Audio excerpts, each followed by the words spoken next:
The following is a non-profit horror story narration.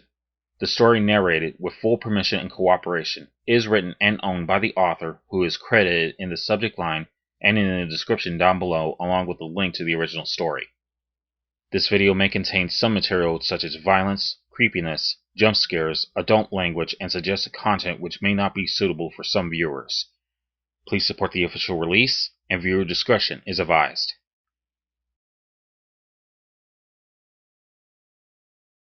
It's been too long. This post will probably be my last.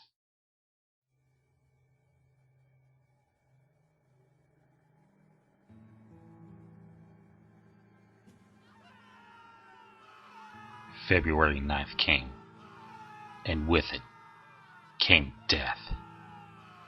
Not even an hour had passed since the new day began. At 12:50 a.m., a family was murdered in their house. Their screams were heard by a nearby neighborhood.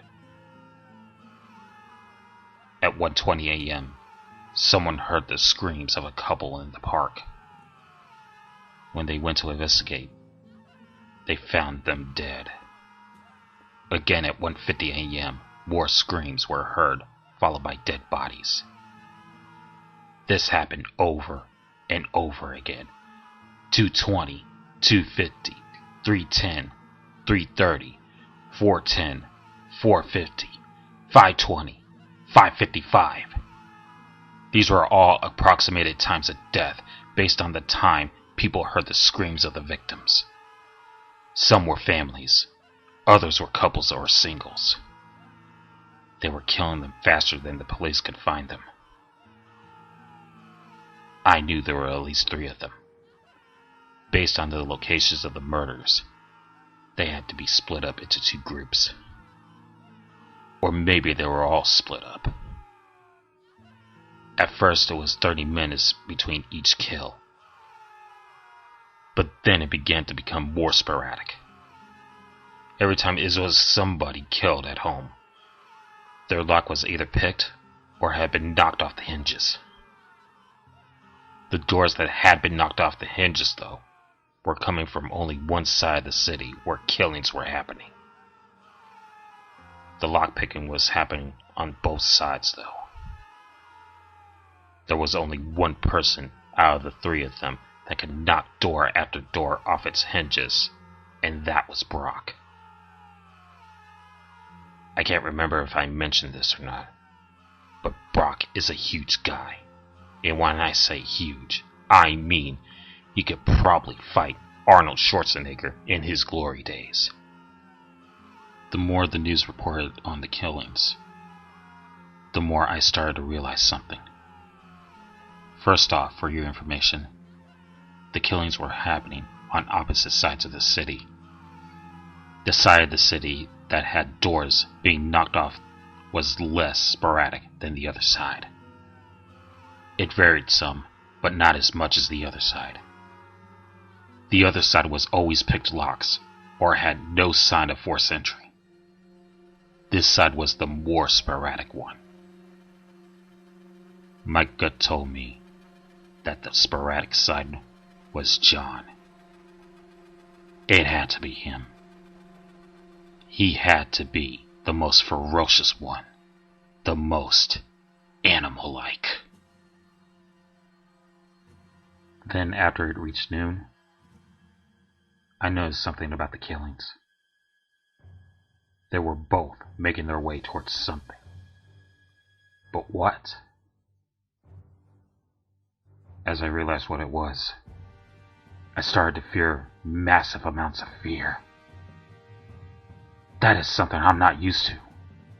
They were headed straight for me. I was the halfway point between the 2 sides they had been killing on.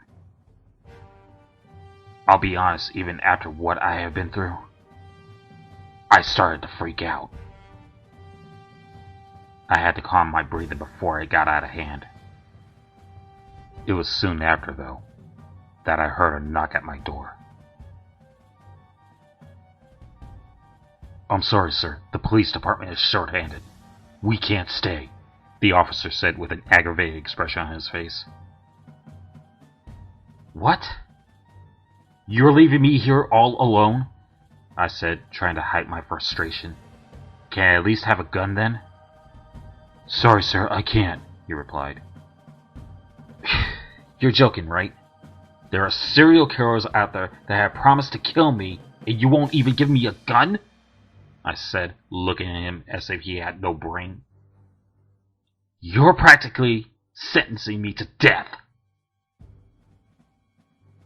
He thought for a moment, hesitated, and then pulled his gun from his holster. Here, take this. Remember, shoot to kill. Oh, don't worry. I won't give those monsters a chance to survive if I see them, I replied. He simply nodded his head and left. After that, I looked at the TV and thought about what came next. Obviously getting out of this building for starters.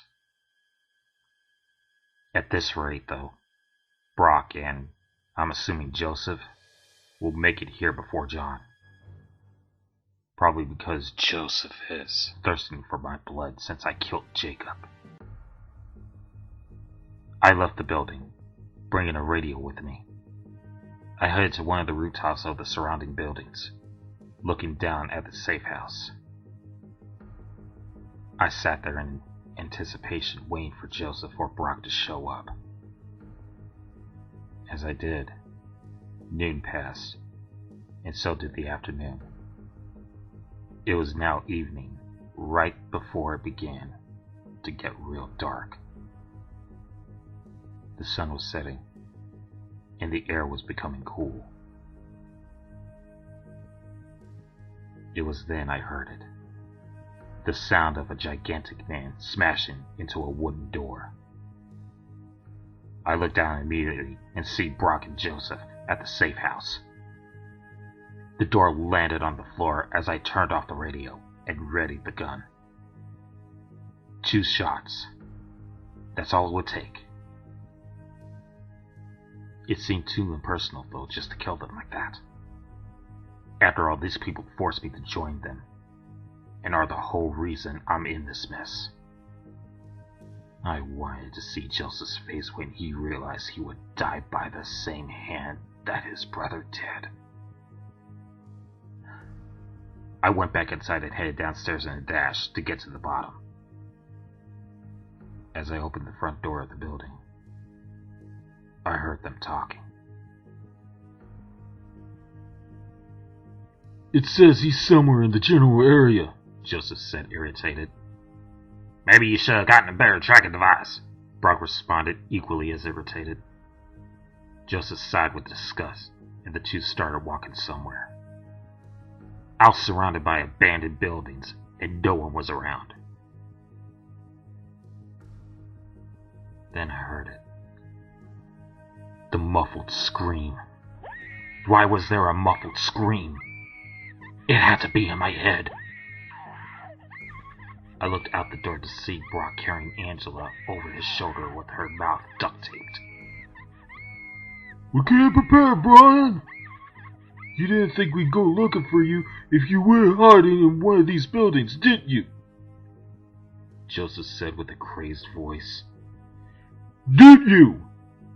He repeated, this time yelling, his anger being channeled to his voice. Now come out or little Angela dies. Just like her parents,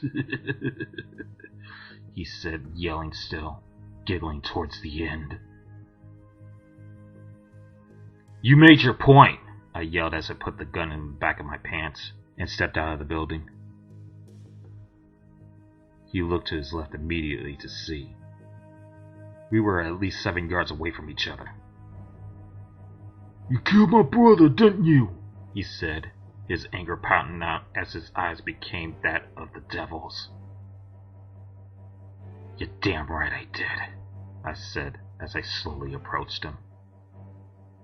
You're going to regret that, he said as he analyzed me and approached me. My only regret is not being able to send you to hell with him, I responded as we came within 3 yards of each other. What are you gonna do? You can't fight me. If you do, she dies, Joseph said, moving his head towards Angela.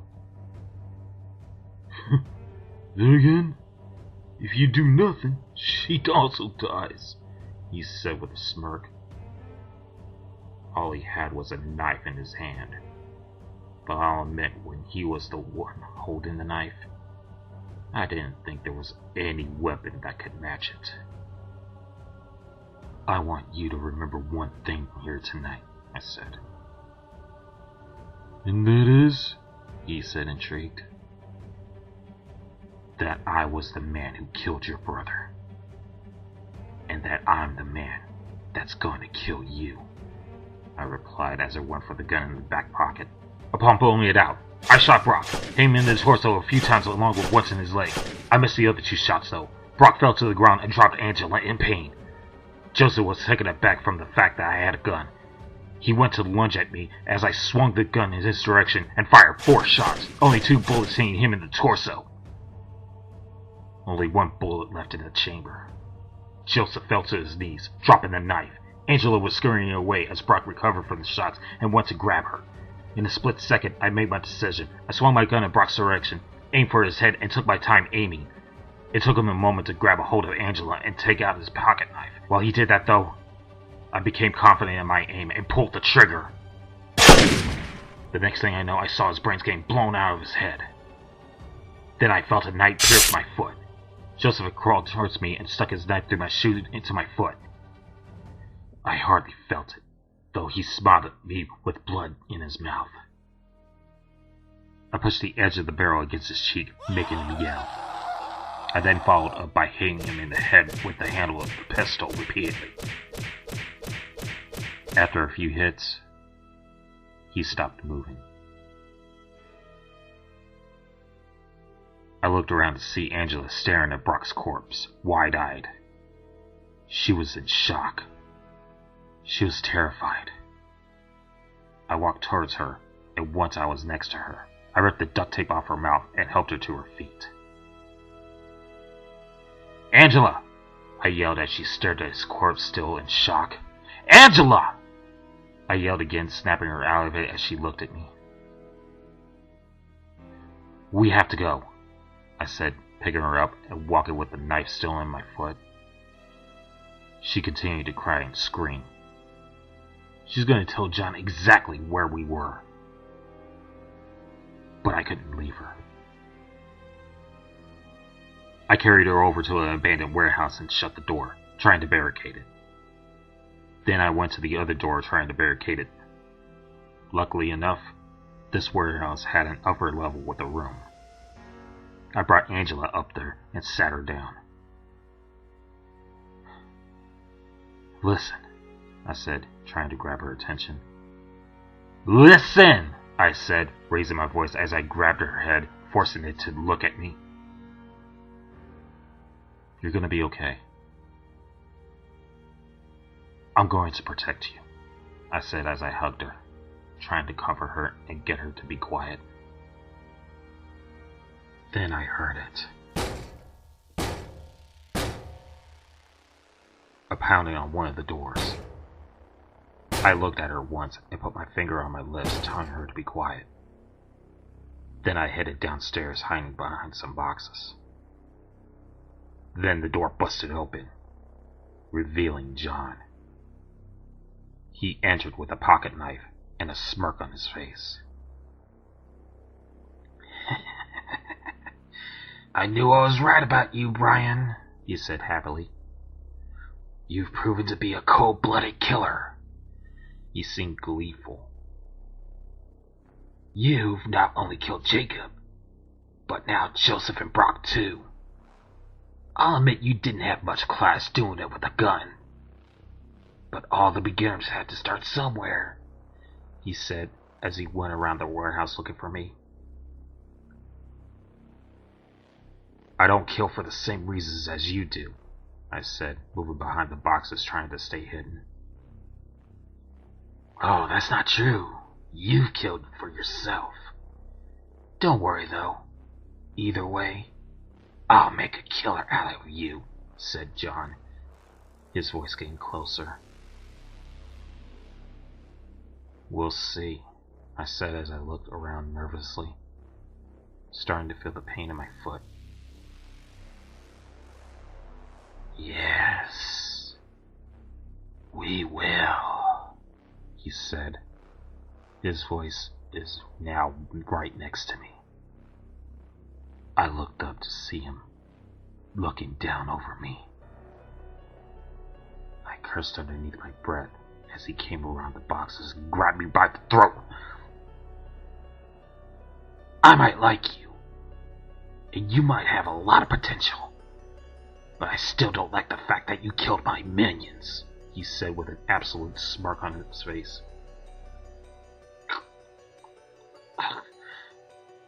Let's finish this, I choked out. He just smiled at my words as he slightly cut the size of my stomach, just making flesh wounds. He did the same on my arms and then on my thighs and chest. All the while, I tried to choke out a scream. Once I'm done with you, I'll kill her the same way, he said with an insane voice and look in his eyes. This is the one time in my life that I can say with no doubt that I encountered utterly true evil. He continued to make the flesh wounds with his knife and began to beat me with his fist. After a few moments of utter pain, my vision began to fade. Then, when I thought I would pass out, he let me go, letting me drop to the ground, gasping for air, as he pulled the knife out of my foot. If I can't encourage you to become a killer, then I'll traumatize you until you become one, he said with an insane laugh. I was too weak to speak, though. He stayed there beating me until I was at my limit. When I was about to pass out and die, he stopped.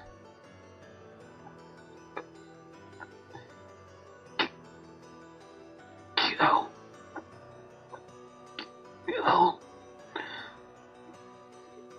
me. I managed to mumble after a few seconds. Kill you? No, I don't plan on killing you. I plan on transforming you. I want you to become the new me, he said with a smile on his face. And he laughed. Actually, no. I don't want you to become me. No. I want you to become better than me, he said with his voice deepening. Once I achieve that, then you can kill me, he said with a disturbed smile. I don't know how long it was. I don't even remember if more than a day passed. But eventually I fell asleep. When I woke up, it was due to the sound of a little girl screaming. I was awoken by the sound of her screams. I got to my feet, covered in bandages, pain throughout my entire body. There was a knife beside me. It was Joseph's knife, the one that was in my foot. It was just laying down on a box. I grabbed it and slowly made my way upstairs, not being able to sneak up. When I made my way up to the top of the stairs, I saw John sitting on the opposite side of the room as Angela, sharpening his knife. Angela was still in the exact same position I had left her in. He turned to me with a bit of surprise and laughed. Already on your feet in less than 24 hours? My, you are something else, he said with a laugh, followed by Angela screaming. What did you do to her? I asked him, trying to hold on to what very little humanity I have left. Nothing. I thought I'd just get her scared for when her turn comes, he said with a smile as he held up the knife. With that, I lost it. I threw the knife at him, missing him completely. Now that was just a bad throw, he said with a laugh as he stood up. I'll kill you! I'll kill you! I said, yelling at him as the adrenaline took me over, and I rushed him. He threw the knife into the rotten wooden floor and punched me in the jaw. I hate to break it to you, but you're in no shape to fight. Least of all me, he said with his voice deepening as he laughed. I thought of something right then. The second floor of the warehouse was about 12 feet above the ground level. I manipulated the fight. That way his back was facing the railing at the end of the loft, the 12-foot drop behind him. I knew it probably wouldn't kill him, but if it just injured him, that would be enough. I slowly pushed him towards the edge, taking punches to the face and stomach. He was too focused on breaking me that he wasn't paying attention to anything else. When he was just before the railing, I pushed him with all my might. The rotten wood that made up the railing broke, and he fell off the loft, with his head and back hitting the ground on impact. He looked up at me with a smirk as he gritted his teeth in pain. I picked up the knife I threw and went over to the edge. I threw it straight downward above, it landing in his stomach.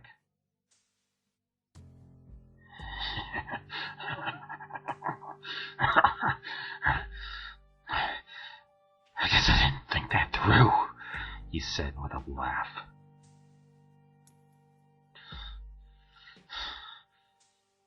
Die. Die, you devil, I said, feeling only pleasure at the sight of him bleeding out.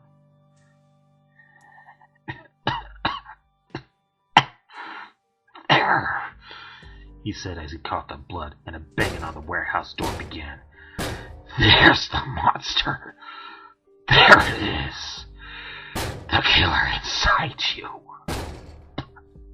he said as he tried to breathe.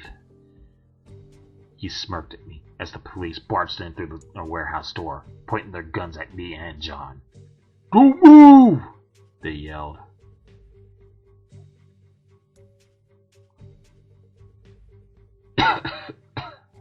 You know what they call me? He said, coughing as he looked at me. The killer catalyst, he said as the police picked him up off the ground and cuffed him. Oh my. Is that you, Brian? Detective Wilson said, looking at my eyes. Your eyes, they look like that of a dead man.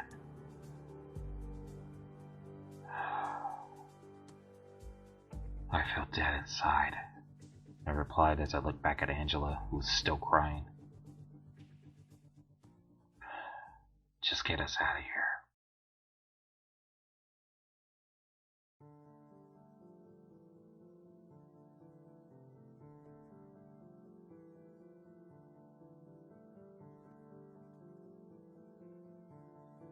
He did just that. Apparently it was midday, February 10th, when I woke up and wounded John. They said the killing stopped at 9 p.m. After that, they spent their time trying to recover from the attacks when Detective Wilson learned I didn't have any officers protecting me. We each gave testimonials, but it didn't matter. In the end, there's no death penalty, so John got sentenced to life in prison. Angela and I ended up going to see a psychologist. As soon as I got better, I became essential in Angela's recovery. She's still traumatized by the whole thing. If you're wondering how I'm doing, well, not too shabby, I guess. I tricked the psychologist into thinking I was all better, but in reality, I don't think I'll ever be the same. I'll never forget that feeling of pleasure and happiness when I threw the knife into John's stomach, watching him suffer. While I'm talking about John, though, there's something I just figured out about his name. The Killer Catalyst. I thought it was just a weird name, so I looked up the exact definition of catalyst. It can mean two things. Someone who precipitates an event, or something that increases the rate of a chemical reaction without itself undergoing any permanent chemical changes. I assume people would assume, in this case, catalyst was used in the first definition I mentioned, but I beg to differ. I looked at most of his creations. I've come to the conclusion that he chooses the word catalyst because he doesn't precipitate an event. He increases the rate in which the event happens. And he chooses me as his next creation. Maybe he chose wrong this once. Or maybe. It doesn't matter anymore, I guess. I'm working on getting custody of Angela, since she has no family that will accept her. I think her relatives' exact words were, "Why would I want a damaged, traumatized, good-for-nothing girl?" I'm not sure if I'm the right person to take care of her. But if I don't, she's doomed to always be damaged. If anything else weird or dangerous happens, I'll update you guys. Until then, stay safe and avoid dark alleys. You never know what might come out of them.